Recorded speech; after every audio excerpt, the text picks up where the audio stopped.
Storytime. Hello, many secret humans. Hello, Katie. Ah, everyone suddenly pops up. You all could have been having a nice chat before I got here. Apart from Ross, who's having a nice pizza.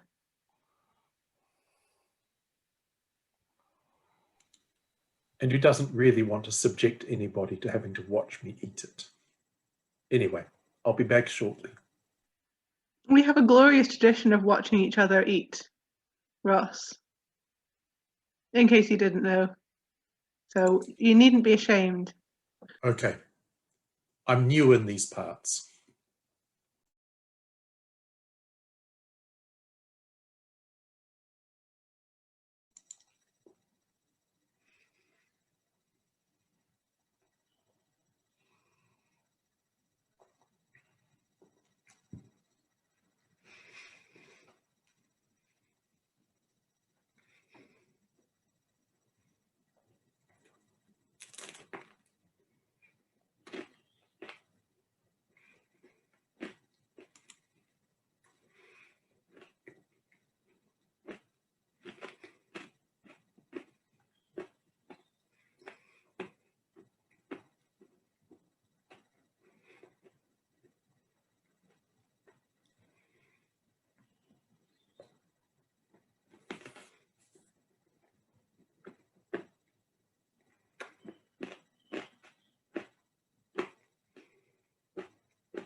Are we having a secret kitchen party?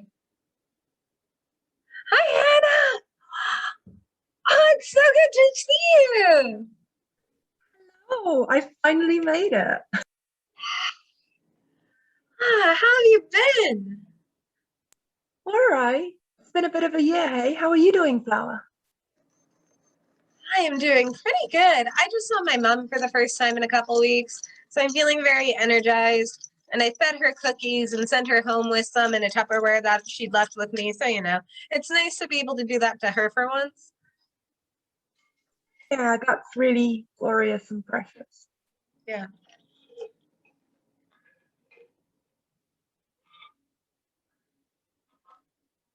So how have you been filling your time? That's a good question. I don't really know. I've got very involved with a community garden / community interest green project thing that just seems to have taken over my life. I mean, fair. That's really exciting. And a little stressful sounding because life's taking over, but what kind of gardening stuff have you been working on?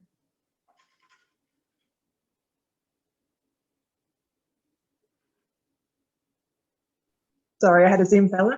I'm not so much doing the gardening as it's an inherited community garden that had kind of got a bit cliquey. So it was always gated and no one was going into. And in about September, someone was like, stuff it, I'm going to open a coffee cart here. And then we all started going along because it was actually open. So a really nice local community has been able to build up. But it is strange to have lots of new friends who I've never touched, given this being normally how I make friends, dance people. Yeah, I've been having the weird situation of making friends, hi Ivan, with dance people who I've never touched. So I'm like, maybe we've touched at some point. Maybe we've never touched at all. And some I've definitely never touched at all. And it's going to be weird. I feel like it's going to be both familiar and unfamiliar when I finally meet people in person. Yeah, I was told I was clinically vulnerable, so I've been mega careful for a year. So the idea of going into embrace with people, when at the moment I've got very good at the dance of stay 2 meters away, however much they advance. It's going to be fun, but we'll get there. Yeah, eventually. And it's nice to see everybody. Nice to see you too.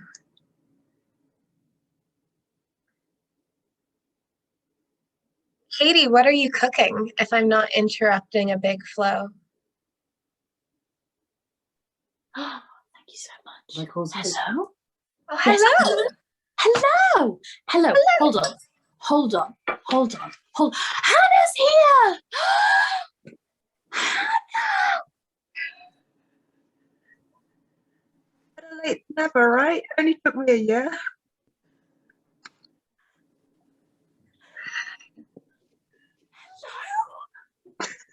Hannah, I don't know you, but by the reactions you caused, very happy to meet you. Hannah taught me to dance. Oh, Taught you to blues dance. You already had beautiful tango, and you taught me beautiful. Well, you taught me tango. Mine is not beautiful. It's lovely to meet you, Jenny, too.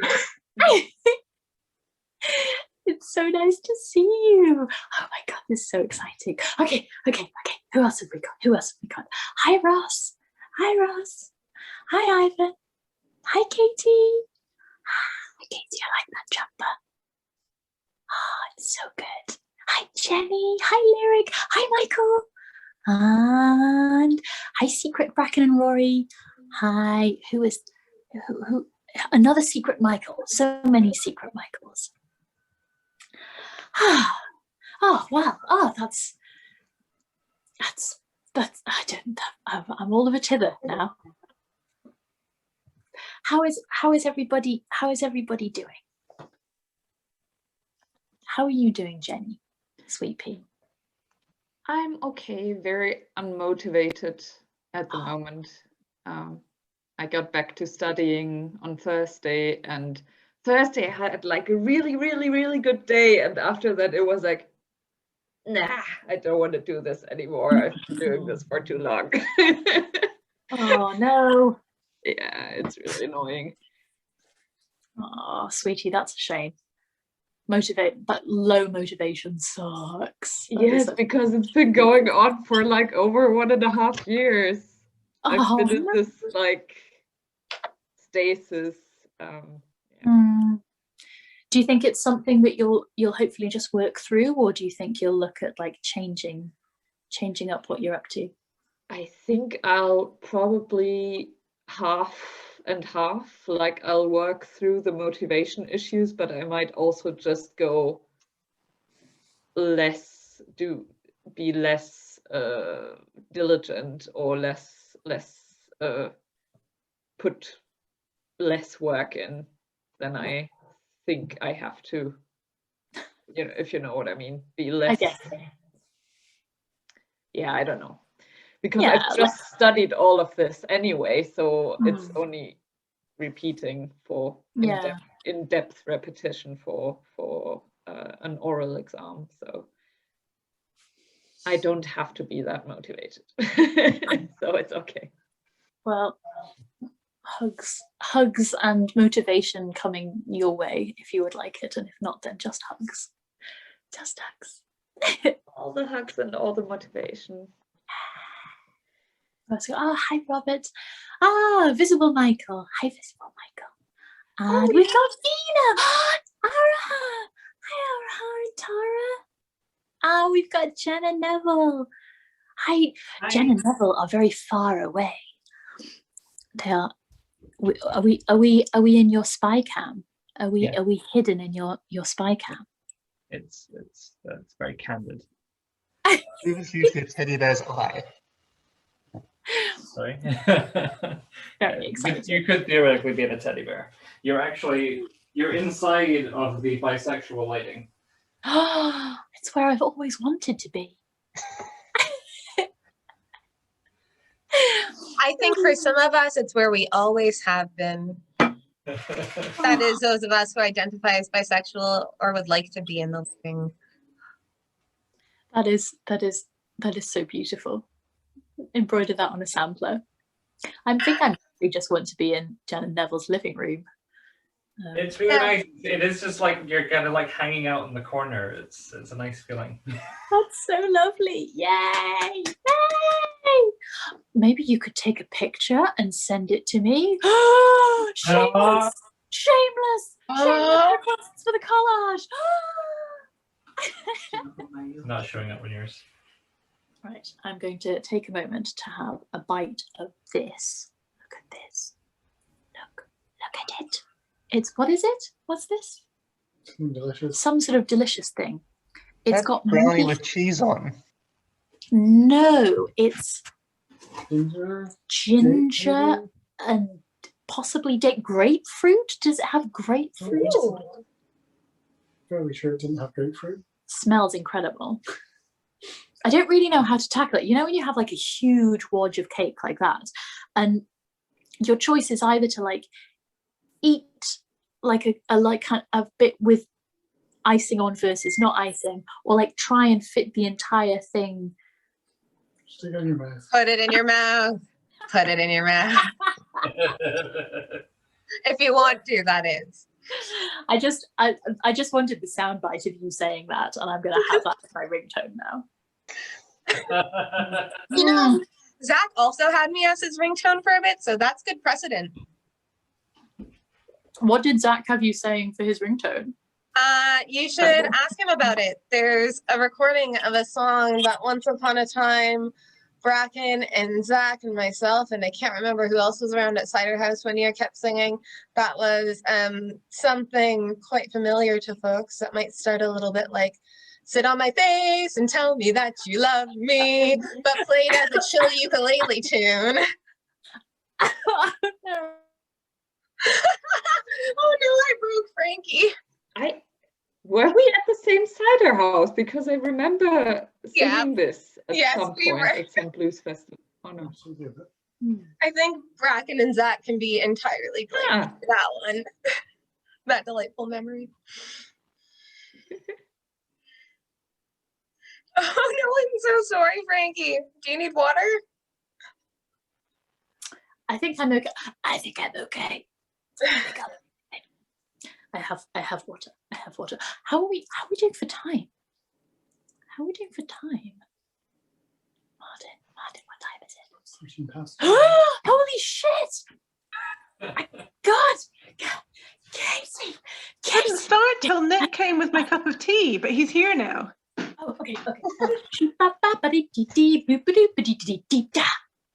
time. Yeah! Okay. Muting everyone. Muting everyone. Right.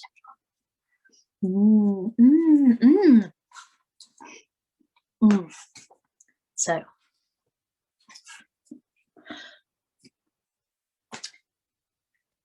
Night watch time. Now.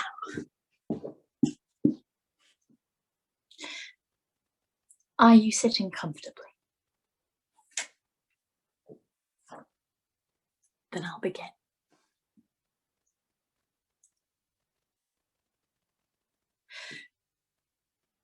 What else should I know today?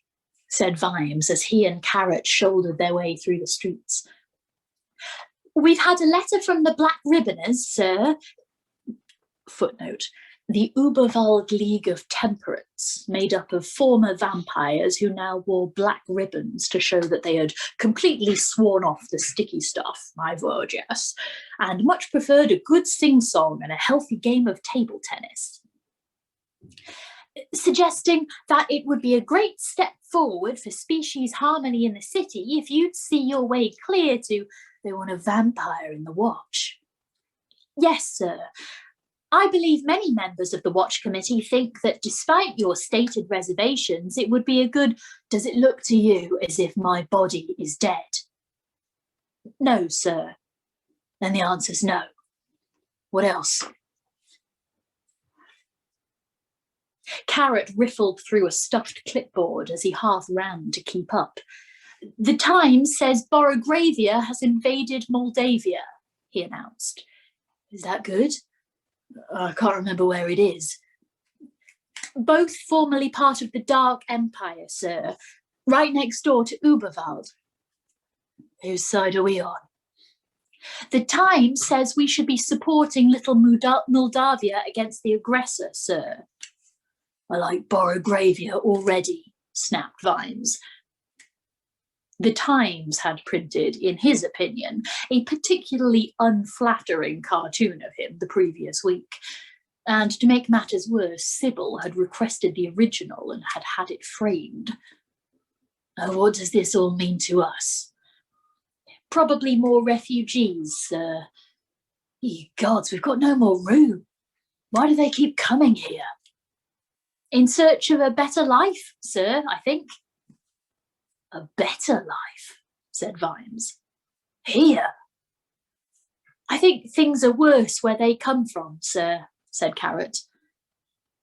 What kind of refugees are we talking about here?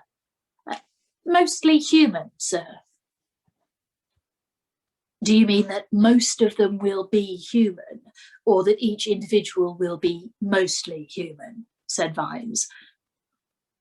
After a while in Ankh-Morpork, you learned how to phrase that kind of question.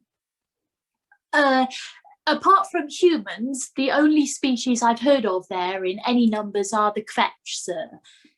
They live in the deep woods and are covered in hair. Really? Well, we'll probably find out more about them when we're asked to employ one in the Watch, said Vimes sourly. What else?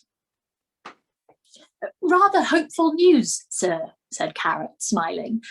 You know the Whoms, the street gang? What about them? They've initiated their first troll member.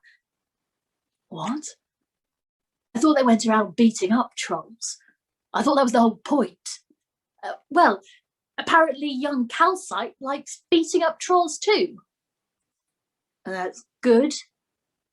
In a way, sir, I suppose it's a step forward. United in hatred, you mean? I suppose so, sir, said Carrot. He flicked papers back and forth on his clipboard. Now, what else have I got? Yes, the river patrol boat has sunk again. Where did I go wrong? Thought Vimes as the litany went on. I was a copper once, a real copper. I chased people. I was a hunter. It was what I did best. I knew where I was anywhere in the city by the feel of the street under my boots. And now look at me. The Duke, commander of the Watch, a political animal. I have to know about who's fighting who 1,000 miles away, just in case that's going to mean riots here. When did I last go on patrol? Last week? Last month? And it's never a proper point patrol because the sergeants make damn sure everyone knows I've left the building, and every damn constable reeks of armour polish and has had a shave by the time I get there, even if I nip down the back streets. And that thought, at least, was freighted with a little pride because it showed he didn't employ stupid sergeants. I never stand all night in the rain or fight for my life rolling in the gutter with some thug, and I never move above a walk. That's all been taken away. And for what? Comfort, power, money, and a wonderful wife. Which was a good thing, of course, but even so, damn. But I'm not a copper anymore. I'm a manager. I have to talk to the damn committee as if they're children. I go to receptions and wear damn stupid toy armour. It's all politics and paperwork. It's all got too big. What has happened to the days when it was all so simple? Faded like the lilac, he thought. They entered the palace and went up the main stairs to the oblong office. The patrician of Ankh-Morpork was standing looking out of the window when they entered. The room was otherwise deserted. "Ah, Vimes," he said without turning round. "I thought you might be late. In the circumstances, I dismissed the committee. They were sorry, as indeed was I, to hear about Strong in the Arm. No doubt you have been writing the official letter." Vimes flashed a questioning expression at Carrot, who rolled his eyes and shrugged. Vetinari found things out very quickly. "Yes, that's right," said Vimes. "And on such a beautiful day as this, too," said Vetinari. "Although there's a storm heading our way, I see." He turned. He had a sprig of lilac pinned to his robe. "Lady Sybil is doing well," he said, sitting down. "You tell me," said Vimes. "Some things can't be hurried, no doubt," said Vetinari smoothly, shuffling the papers. Let me see. There were just a few points that I should deal with. The regular letter from our religious friends at the Temple of Small Gods. He carefully removed it from the pile and set it to one side. "I think I shall invite the new deacon to tea and explain matters to him. Now, where was I? The political situation in..." "Yes." The door opened. Drumknot, the chief clerk, came in. "Message for His Grace," he said, although he handed it to Lord Vetinari. The patrician passed it, very politely, across the desk. Vimes unfolded it. "It's off the clacks," he yelled. "We've got Carcer cornered in New Hall. I've got to get down there now." "How exciting," said Lord Vetinari, standing up suddenly. "The call to the chase. But is it necessary for you to attend personally, Your Grace?" Vimes gave him a grey look. "Yes," he said, "because if I don't, you see, some poor sod who's been trained by me to do the right thing is going to try to arrest the bugger." He turned to Carrot. "Captain, get on it right now. Clacks, pigeons, runners, whatever. I want everyone answering this shout, okay? But no one, I repeat, no one is to try to tackle him without a lot of backup. Understood? And get Swires airborne. Oh, damn."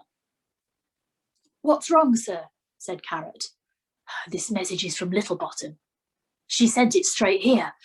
What's she doing there? She's forensic. She's not street. She'll do it by the book." "Shouldn't she?" said Vetinari. "No. Carson needs an arrow in his leg just to get his attention. You shoot first and ask questions later," said Vetinari. Vimes paused at the door and said, "There's nothing I want to ask him."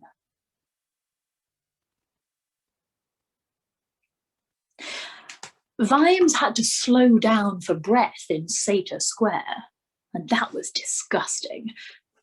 A few years ago, he'd have only really been getting to his stride by now.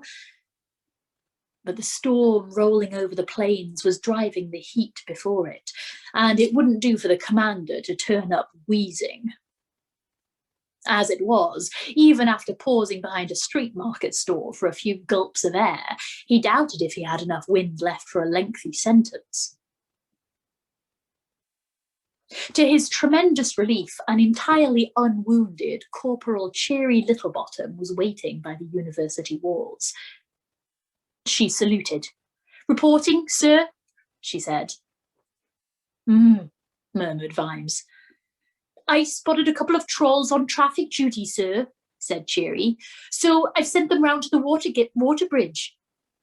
Then Sergeant Detritus turned up and I advised him to go into the university via main gate and get up high.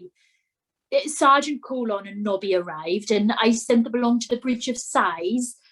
Why? Said Vimes. Because I doubt if he's really going to try going that way, said Cherie, her face a very careful picture of innocence. Vimes had to stop himself from nodding. And then as more people come along and putting them around the perimeter. But I think he's gone up and he's staying high. Why? Because how is he going to fight his way out through a load of wizards, sir? His best chance is to sneak around on the roofs and drop down somewhere quiet. There's a lot of hiding places and he can get all the way to Peach Pie Street without coming down. Forensic, thought Vimes. Ha! And with any luck, he doesn't know about Buggy. Well thought out, he said. Thank you, sir. Would you mind standing a bit closer to this wall, sir? What for?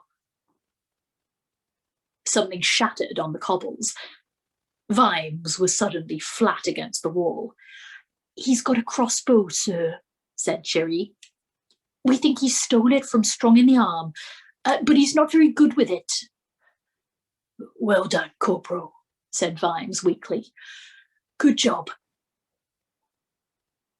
He glanced around the square behind him. The wind was whipping at the awnings of the market stalls, and the traders, with occasional looks at the sky, were covering their wares. But we can't just let him hang around up there, he went on. He'll start taking pot shots and he's bound to hit someone. Why would you do that, sir? Carson doesn't need a reason, said Vimes. He just needs an excuse. A movement far above caught his eye, and he grinned. A large bird was gaining height over the city. The heron, mumbling complaints, fought for altitude in big, sweeping circles. The city whirled around Corporal Buggy Swires as he gripped even harder with his knees. And then he swung the bird downwind and it landed with a staggering run on the top of the Tower of Art, the highest building in the city. With a practiced movement, the gnome sliced through the string holding the portable semaphore in place and let down after it into the compost of ivy leaves and old ravens' nests that carpeted the top of the tower. The heron watched him with round-eyed stupidity. Buggy had tamed it in the usual gnome way. You painted yourself green like a frog and hung out in the marshes, croaking, and then when a heron tried to eat you, you ran up its beak and nutted it. By the time it came round, you'd blown the special oil that had taken all day to make, and the stink of it had emptied the watch house, up its nostrils. And it took one look at you and thought you were its mum. A heron was useful. It could carry equipment. But Buggy preferred a sparrowhawk for traffic patrol. It was better for hovering. He slotted the portable semaphore arms onto the post he'd secretly installed weeks ago. Then he unshipped a tiny telescope from the heron's saddlebags and strapped it onto the edge of the stone, looking almost straight down. Buggy liked moments like this. It was the only time that everyone else was smaller than him. Now, let's see what we can see, he muttered. There were the university buildings. There was the clock tower of Old Tom and the unmistakable bulk of Sergeant Detritus climbing among the nearby chimneys. The yellow light of the gathering storm glinted off the helmets of watchmen who were hurrying through the streets. And there, creeping along behind the parapet, "Gotcha," he said quietly, and reached for the handles of the semaphore. D, space HDNG space OL space TM, said Shireen. Vimes nodded. Detritus was on the roof near the tower of Old Tom. And Detritus carried a siege crossbow that 3 men couldn't lift, and had converted it to fire a thick sheaf of arrows all at once. Mostly they shattered in the air because of the forces involved, and the target was hit by an expanding cloud of burning splinters. Vimes had banned him from using it on people, but it was a damn good way of getting into buildings. It could open the front door and the back door at the same time. Tell him to fire a warning shot, he said. If he hits Casa with that thing, we won't even find a corpse. Though I'd quite like to find a corpse, he added to himself. Yes, sir. Cherie pulled a couple of white-painted paddles out of her belt, sighted on the top of the tower, and sent a brief signal. There was an answering signal from the distant buggy. DTRTS space WRNG space SHT, Cherie muttered to herself as she waved the rest of the message.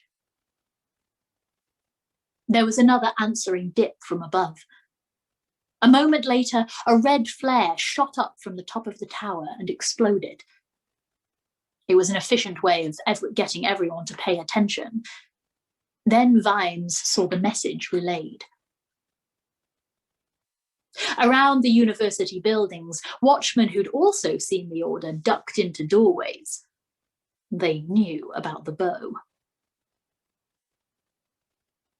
There were a few seconds for the troll to work out the spelling. A distant heavy thud, a sound like a swarm of hellish bees, and then a crash of tiles and masonry. Pieces of tile rained down into the square. An entire chimney, still with a wisp of smoke coming from it, smashed down a few yards from where Vimes was standing. Then there was the patter of dust and small bits of wood, and a gentle shower of pigeon feathers. Vimes shook some flakes of mortar off his helmet. Yes, well, I think he's been warned, he said. Half a weathercock landed next to the chimney. Cherie blew some feathers off her telescope and sighted on the top of the tower again. Buggy says he's stopped moving, sir, she reported. Really? You surprise me. Vimes adjusted his belt. And now you can give me your crossbow. I'm going up. Sir, you said no one was to try to arrest him. That's why I sent the signal to you. That's right. I'm going to arrest him. Right now. While he's still counting all his bits to check that he's still got them. Tell Detritus what I'm doing, because I don't want to end up as 160 pounds of cocktail delicacies. No, don't keep opening your mouth like that. By the time we've sorted out backup and armour and got everyone lined up, he'll have dug in somewhere else.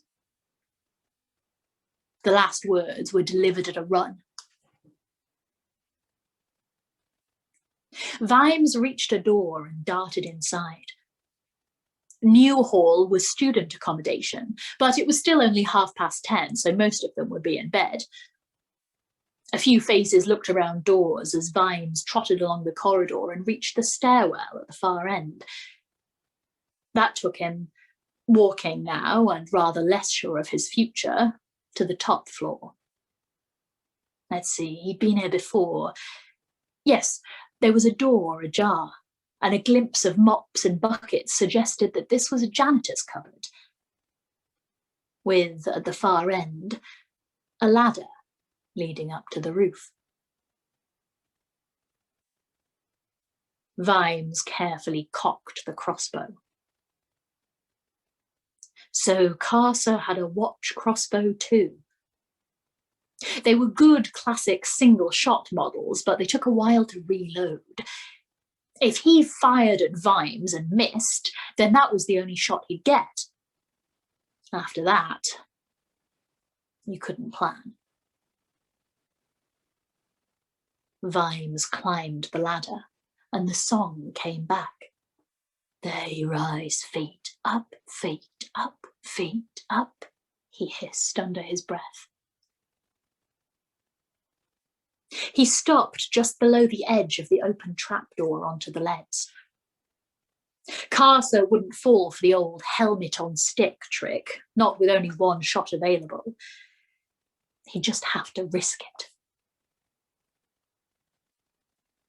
Vimes thrust his head up, turned it quickly, ducked out of sight for a moment, and then came through the opening in a rush. He rolled clumsily when he hit the leads and rose into a crouch. There was no one else there. He was still alive. He breathed out. A sloping, gabled roof rose up beside him. Vimes crept along, wedged himself against a chimney stack peppered with splinters of wood, and glanced up at the tower. The sky above it was livid blue-black.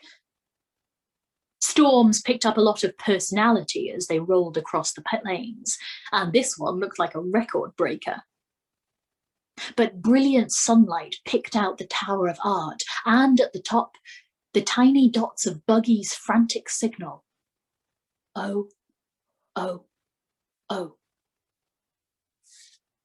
Officer in trouble. A brother is hurting. Vimes spun around. There was no one creeping up on him. He eased himself around the chimneys, and there, tucked between another couple of stacks and out of sight of everyone except Vimes and the celestial Buggy, was Carcer. He was taking aim. Vimes turned his head to spot the target. 50 yards away, Carrot was picking his way across the top of the university's high-energy magic building. The bloody fool was never any good at concealment. Oh, he ducked and crept, and against all logic, that made him more noticeable. He didn't understand the art of thinking himself invisible. And there he was, furtively schlepping through the debris on the roof and looking as visible as a big duck in a small bathtub. And he'd come up without backup. The fool! Carcer was aiming carefully. The roof of the HEM was a maze of abandoned equipment, and Carrot was moving along behind the raised platform that held the huge bronze spheres, known throughout the city as the Wizard's Balls, which discharged surplus magic if, or more usually when, experiments in the hall below fouled up. Carrot, screened by all that, was not making such a good target. Vimes raised his crossbow. Thunder rolled. It was the roll of a giant iron cube down the stairways of the gods, a crackling, thudding crash that tore the sky in half and shook the building. Carcer glanced up and saw Vimes. "What you doing, mister?" Buggy didn't budge from the telescope. A crowbar wouldn't have separated him at this point. "Shut up, you daft corbies," he muttered. Both men below had fired, and both men had missed because they were trying to fire and dodge at the same time. Something hard prodded Buggy's shoulder. "What's happening, mister?" said the insistent voice. He turned. There were a dozen bedraggled ravens behind him, looking like old men in ill-fitting black cloaks. They were Tower of Art birds. Hundreds of generations of living in a highly charged magical environment had raised the intelligence level of what had been bright creatures to begin with. But although the ravens were intelligent, these ones weren't hugely clever. They just had a more persistent kind of stupidity, as befitted birds for whom the exciting panorama of the city below was a kind of daytime TV. "Push off!" shouted Buggy, and turned back to the telescope. There was Carcer, running, and Vimes running after him, and here came the hail. It turned the world white. It thudded around him and made his helmet ring. Hailstones as big as his head bounced on the stone and hit Buggy from underneath. Cursing and shielding his face with his arms, and hammered all the time by shattering crystal balls, each one predicting a future of pain, he skidded and slid across the rolling ice. He reached an ivy-hung arch between two lesser turrets, where the heron had already taken refuge, and fell inside. Frozen shrapnel still ricocheted in and stung him, but at least he could see and breathe. A beak prodded him sharply in the back. "What's happening now, mister?"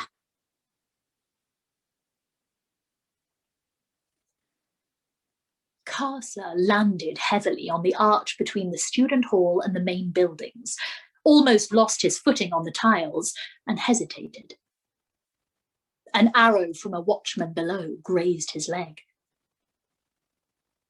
Vimes dropped down behind him just as the hail hit. Cursing and slipping, one man followed the other across the arch.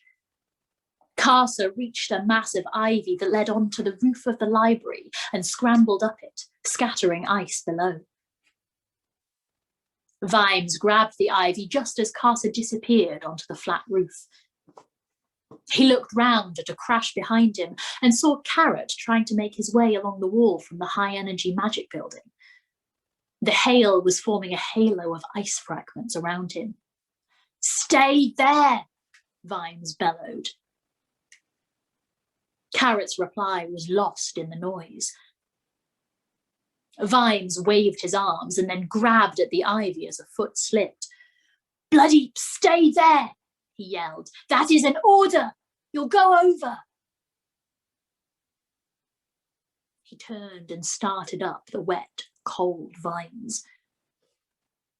The wind dropped and the last few hailstones bounced off the roof.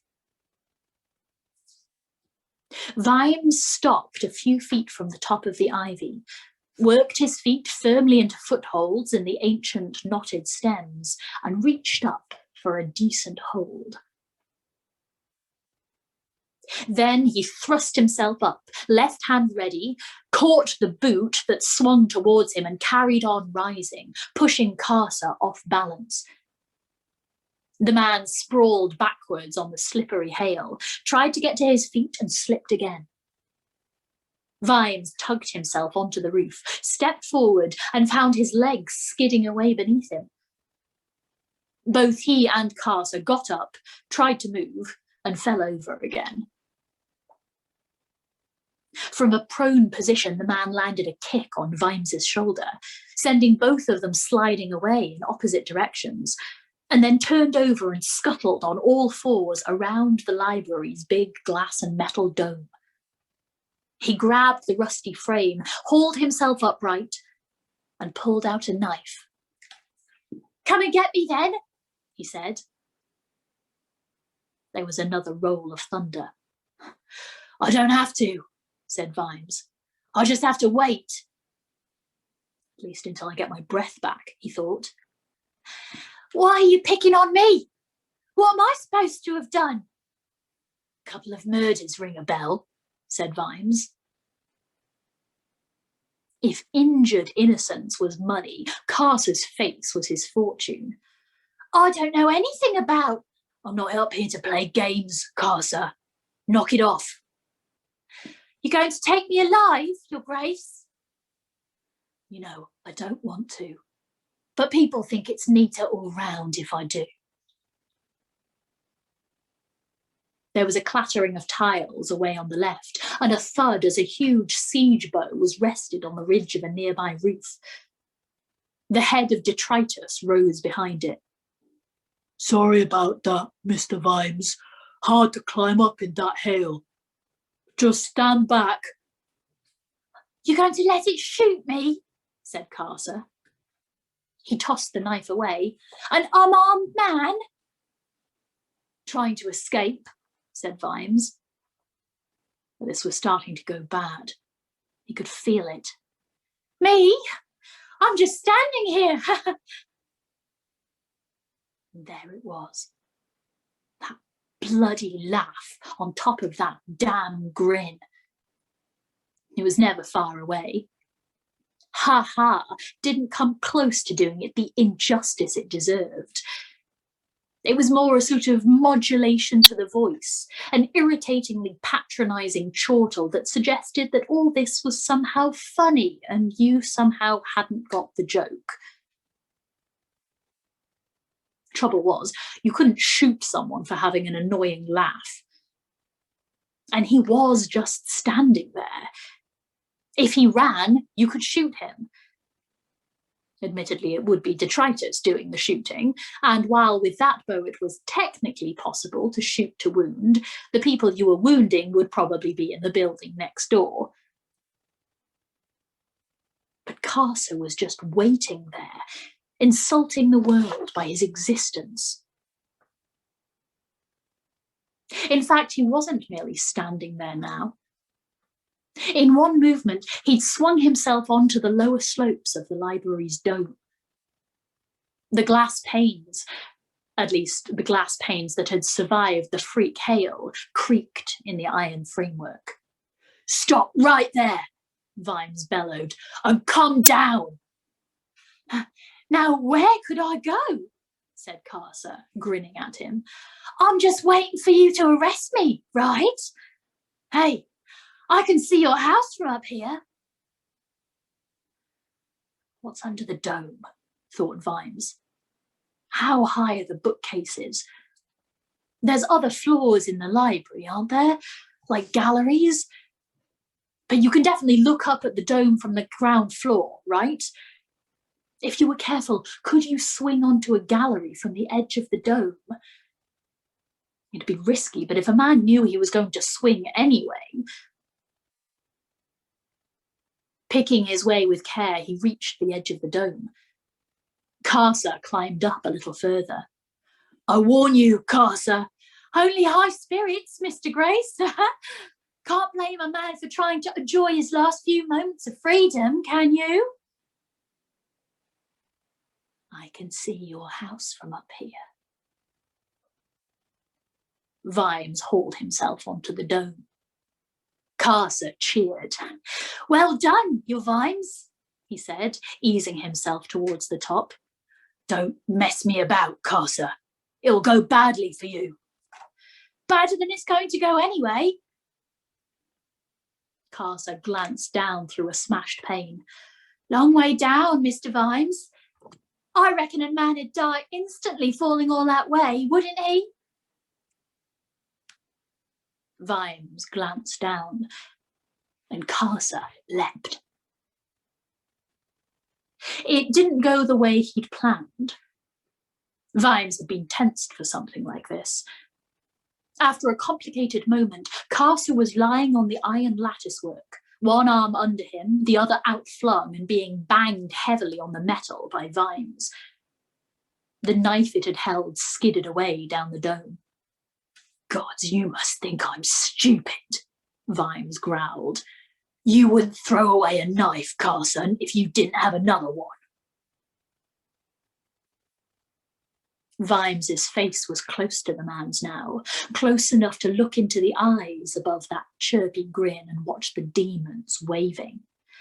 "You're hurting me, and that's not allowed."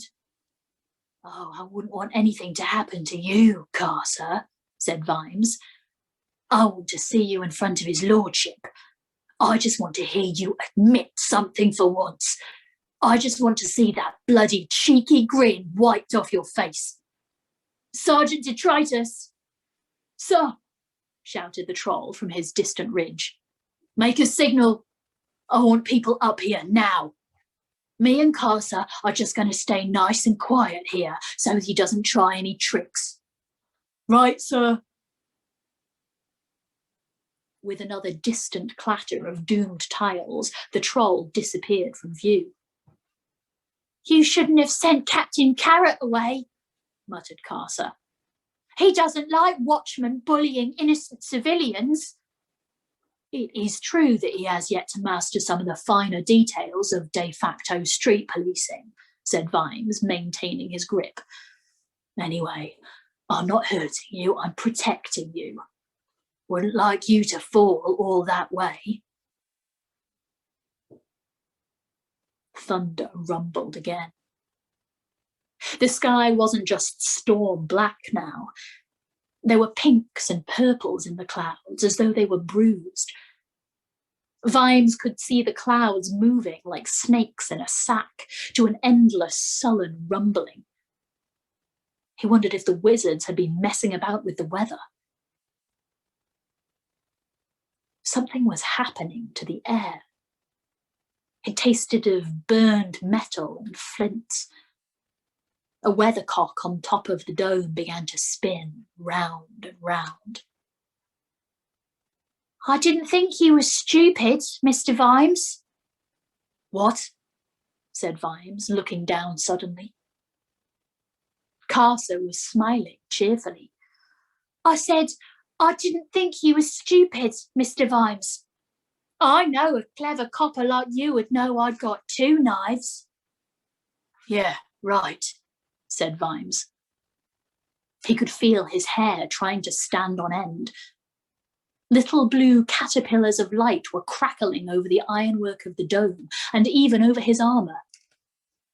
Mr. Vimes? What?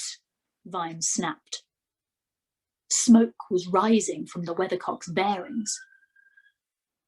I got 3 knives, Mr. Vimes, said Casa, bringing his arm up. The lightning struck.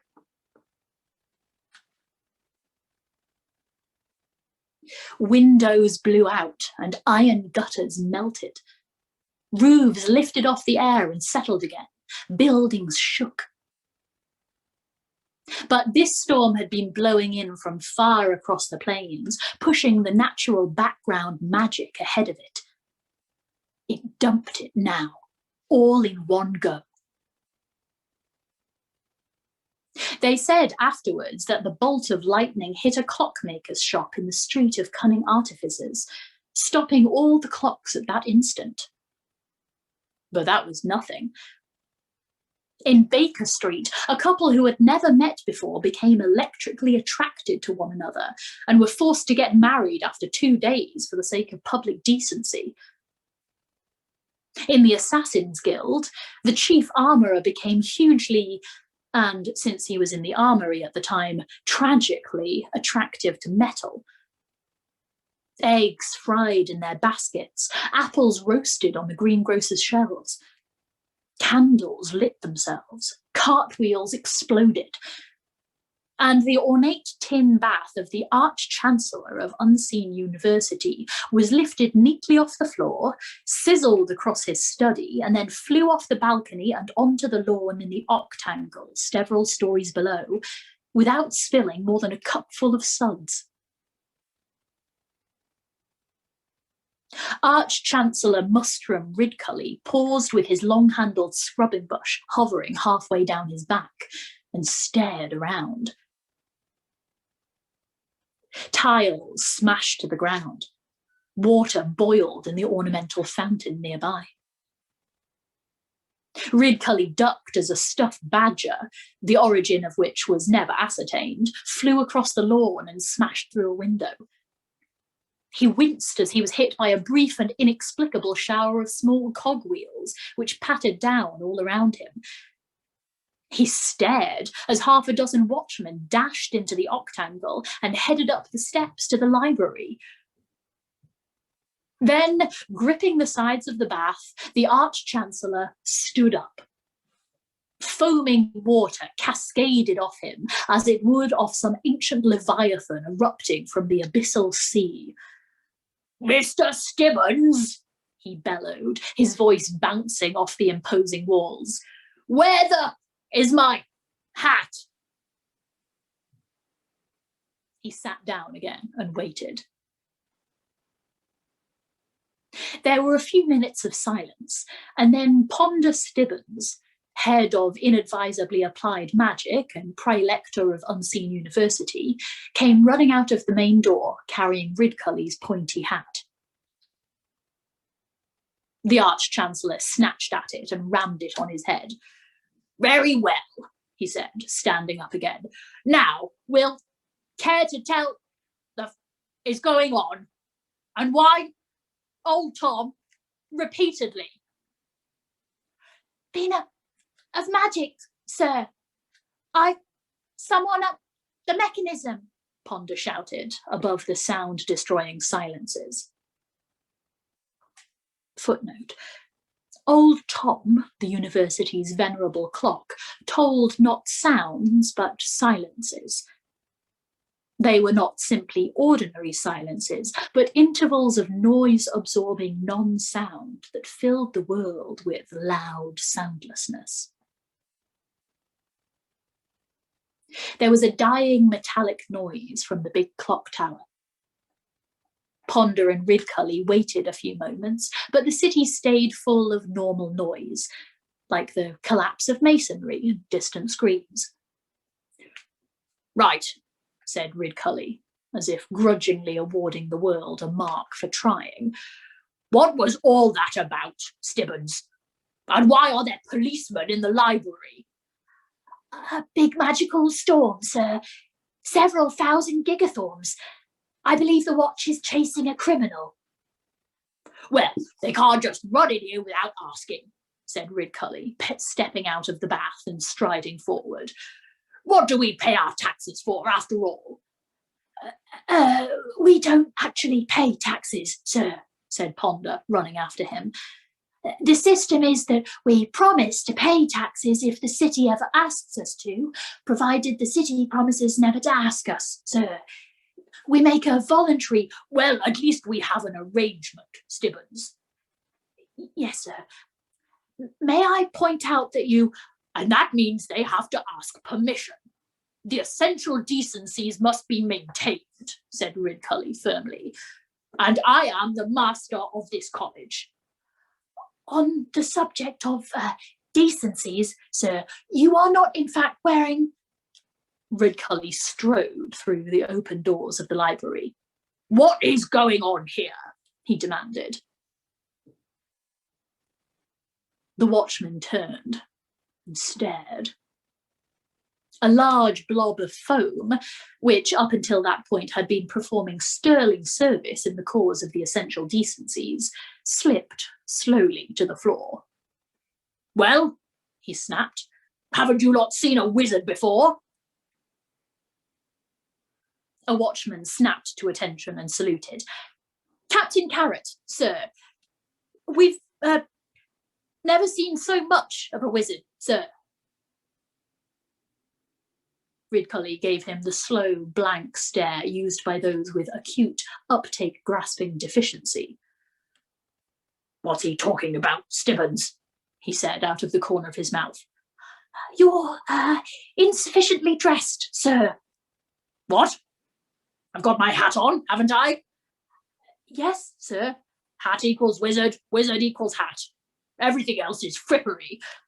Anyway, I'm sure we're all men of the world," Ridcully added, nodding around, looking around. For the first time, he took in other details about the watchman. "And dwarves of the world. Trolls of the world too, I see. And women of the world too, I note. The Arch-Chancellor lapsed into a moment's silence, and then said, "Mr. Stibbons." "Yes, sir." "Would you be so kind as to run up to my rooms and fetch my robe?" "Of course, sir." "And in the meantime, please be so good as to lend me your hat. But you do actually have your hat on, sir, said Ponder. Quite so, said Ridcully, slowly and carefully through his fixed grin. And now, Mr. Stibbons, in addition, right now, I wish you, in fact, to lend to me your hat, please. Oh, said Ponder. Oh, yes. A few minutes later, a thoroughly clean and decent and clothed Arch-Chancellor was standing in the very centre of the library, staring up at the damaged dome, while beside him Ponder Stibbons, who for some reason had elected to continue to remain hatless, even though his hat had been handed back to him, stared glumly at some magical instruments. Nothing at all, said Ridcully. Oh, said the librarian. Footnote, who was an orangutan, changed from his former human shape as a result of a long-forgotten magical accident. It was so forgotten, in fact, that now people were forgetting he was an orangutan. This might seem quite hard to do, given that even a small orangutan is quite capable of filling all immediately available space. But to the wizards and most of the citizens, he was now just the librarian, and that was that. In fact, if someone ever reported that there was an orangutan in the library, the wizards would probably go and ask the librarian if he'd seen it. You searched everywhere? He can't search everywhere in this library, sir, said Ponder. That would take more time than actually could possibly exist. But all the mundane shelves, certainly. Carrot turned to Ponder. What was the for, please, sir? You understand that this is a magical library, and that means that even in normal circumstances, there is an area of high magical potential above the bookshelves. I have been in here before, said Carrot. Then you know that time with libraries is somewhat more flexible, said Ponder. Given the additional power of the storm, it might just be possible that... Are you going to tell me that he's been moved in time? Said the watchman. Ponder was impressed. He hadn't been brought up to believe that watchmen were clever. However, he took care not to show it. Would it were that simple, he said. However, the lightning appears to have added a random lateral component. A what? Said Ridcully. You mean in time and space, said Carrot. Ponder felt himself getting rattled. Non-wizards shouldn't be that quick. Not exactly, he said, and gave up. I'm really going to have to work on this, Arch-Chancellor. Some of the readings I'm getting can't possibly be real.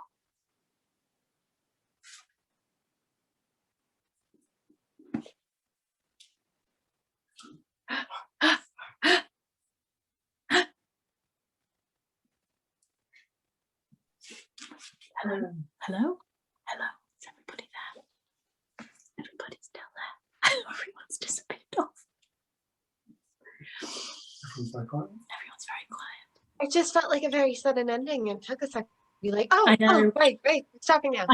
I know, I was looking for like more of a satisfying, a cliffhangery one, but this is just where the text breaks. So for tonight, you get a non-narratively satisfying ending. Everyone is displaced in time and space. Yes. Yeah, so this is all of the setup is now done. From tomorrow, the action starts. We got an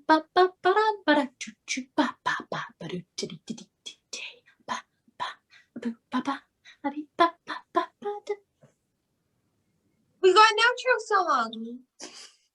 Storytime.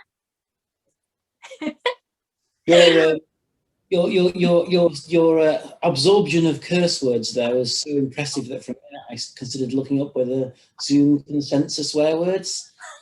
Yeah. It was really well done. I thought you were breaking up until you started speaking normally again, and I was like, Same. is this Zoom? Yay, thanks. It's so good. So good. Oh, it's You're so good at not swearing. What's that, my love? So good at not swearing. I'm very good at not swearing. Swears have never touched your mouth. Not these sweet innocent lips.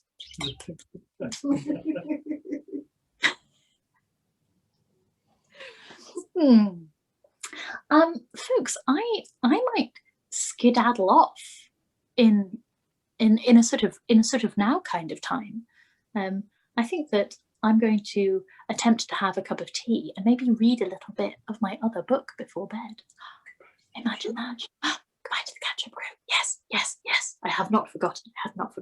Catch-up crew. Catch-up crew. May I hope that none of you get hit by lightning while chasing a murderer on top of a dangerous magical building. Yes, don't let that happen to you. We don't want that. Okay, goodbye. Bye, catch-up crew. Goodbye, goodbye. So careful, keep waving. Stop. Oh, how does that same thing work? Press the button. Ah. Boop, boop, boop, doo, doo, doo, doo. Story time.